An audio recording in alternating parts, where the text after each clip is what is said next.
नमस्कार सर्वांना, आपल्या नवीन मिनी ब्लॉगमध्ये सगळ्यांचं स्वागत आहे. जसं चुलीवरचं जेवण सर्वांना खायला आवडतं, तसं ते मला बनवायला आवडतं बरं का. ही माझी हौस म्हणा, आवड म्हणा किंवा इच्छा म्हणा, तेव्हाच पूर्ण होते जेव्हा मी माझ्या मामाच्या गावी म्हणजे घोडेगावला जाते तेव्हा. याचं कारण असं आहे की ना माझ्या माहेरी चूल आहे ना माझ्या सासरी चूल आहे. त्यामुळे मला चुलीवर जेवण बनवायलाच मिळत नाही.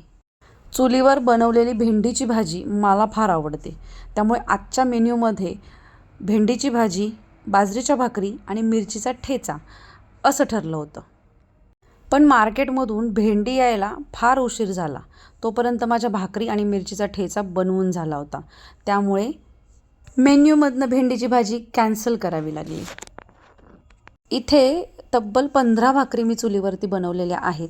भाकरी करताना थोडंसं भाजलं पण बरं का.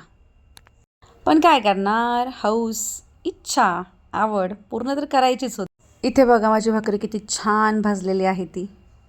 खरडा त्याच्यामध्ये टाकलेले आहेत हिरव्या मिरच्या, लसूण, जिरं आणि आता शेंगदाणे.